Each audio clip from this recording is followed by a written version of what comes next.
Boys, start your engines. Being cool, you'll find, is a state of mind. A refreshing attitude when things get hot. Cool is all you got. Doing it country cool. So chill on out when the heat comes on with the cool, smooth Mountain Dew. Doing it country cool. Doing it country cool. Folks, down here at Vista, the temperature is sizzling and so are the low prices. Let me show you. Here's a one-ton 1982 Dodge Power Ram pickup, a real work truck. Over here it's a 1984 Chevrolet Z28 Camaro. You can make a fantastic buy on that car. Over here it's a 1985 Olds Firenze. You can buy this car for half of what it sold for new. Over here it's a 1984 Mazda pickup, only $29.95. And over here it's a 1984 Dodge Colt, only $29.95 at Vista Volkswagen. This is KIMA TV, Channel 29, Yakama.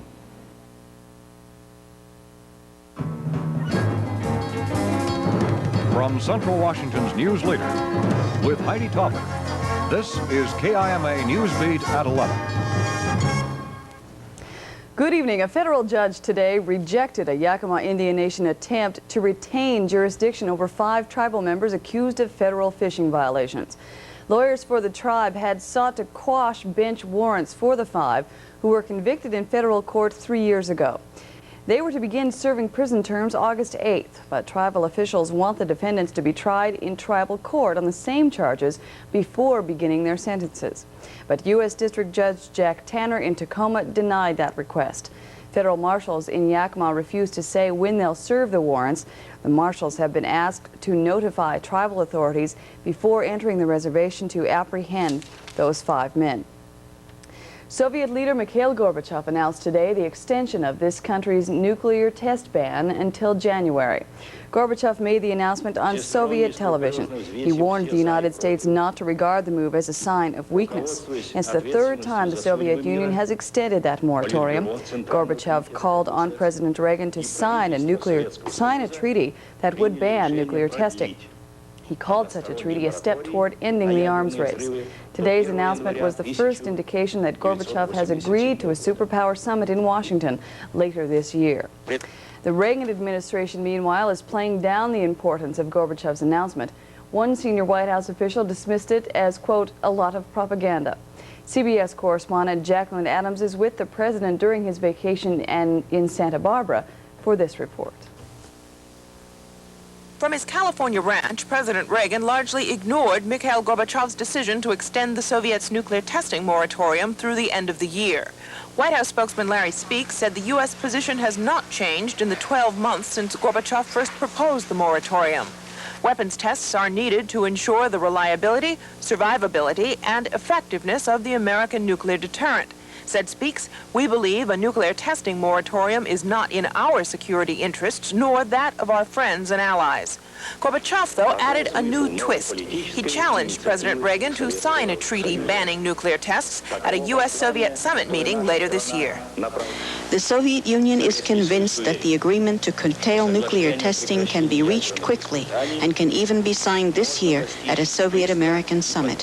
Privately, administration officials see a lot of propaganda aimed at the Europeans in the Gorbachev speech. A treaty banning all nuclear tests, they say, would be fine as long as it could be fully verified. But officials here believe that a summit is on, regardless of whether there's an agreement to sign or not. Jacqueline Adams, CBS News with the president in Santa Barbara. A team from the Federal Energy Department headquarters in Washington, D.C. is at the Hanford Nuclear Reservation investigating circumstances surrounding the removal of radiation warning signs prior to a tour by the governor last year. A spokesman for Rockwell Hanford says the 3 investigators were ordered in by the DOE to ensure proper procedures are being followed. Results of that investigation are to be announced tomorrow. The company has suspended 3 radiation detection managers for removing the signs from a contaminated area before Booth Gardner's tour March 7, 1985. The tour area is the site of a spill just 2 months before the governor's visit.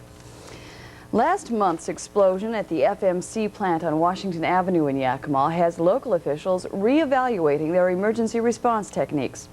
At the same time, the investigation into the blast that injured 6 men continues. NewsBeat's Jennifer Kirby has this update. Investigations of the FMC plant explosion are now in the cleanup stages. However, whether or not any citations will be given won't be made public until later in the week. A spokeswoman for FMC claims there is a possibility of a citation. An official for the Department of Labor and Industry today said a complete health inspection has led to the final decisions, but that paperwork is still being processed. Now FMC employees will cautiously continue what they had started out to do when the explosion occurred. This time, before they continue to dismantle equipment and finish tearing down the facility, workers will run precautionary tests, searching for the dry chemical Elginol that caused the explosion. Today, fire officials critiqued their own methods of handling the emergency. This happened to be a different situation. It was an explosion which we very seldom encounter here in Yakima, thank goodness. The EMS part of the incident went very well. The people were transported to both hospitals very quickly, and their injuries were reduced by some of the things that did happen on the emergency scene. Fire officials did criticize, however, the number of civilians allowed near the scene. We had a lot of people inside this fenced area here. It was very obvious to me we did not need to have any civilians inside that fenced area. Despite minor problems occurring on the scene, overall officials were pleased. I'm Jennifer Kirby reporting for NewsBeat. A Washington State prison inmate on work release with a firefighting crew was killed today when a burning tree fell on him. 25-year-old Cash Hopkins of Everett was pronounced dead on the scene before a helicopter could fly him to a nearby hospital. Hopkins was working on the 200-acre Ace Creek fire in the Colville National Forest. About 20% of that blaze is said to be contained, and crews expect to have a light around the rest of the blaze by 6 tomorrow night. 2 other fires that started late this afternoon have already been contained. One of them was an 80-acre fire 6 miles southwest of Kashmir in Chelan County. Meanwhile, the growing fire danger has resulted in the extension of logging and burning restrictions to more parts of Washington State. Increased so-called hoot owl restrictions go into effect at midnight, and they're to be enforced at least through Friday. The new rules cover state-protected lands in Kittitas, Yakima, and Klickitat, along with 11 other central and eastern Washington counties.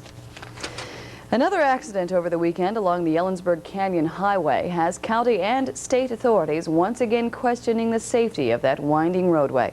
Truckers are already banned from using the highway during certain months of the year. And now, as NewsBeat's Kathy Kamiji reports, officials are considering more precautions. Police officials here called it incredible how Robert Gill apparently just veered off the Ellensburg Canyon Highway, went through a guardrail, rolled down a 125 feet embankment into the river, and remained conscious, suffering only minor facial cuts and bruises. The witness going north on the highway here observed the truck coming south, and for no apparent reason just veered off the road, went over the embankment. Appeared to be going at a pretty good clip. And he was rescued by a mass helicopter? Right. It took a while to get him out of the vehicle, but once we did, they had to either float him down the river or lift him out, and the easiest way was just to use the helicopter and pick him up. Gill was transported to St. Elizabeth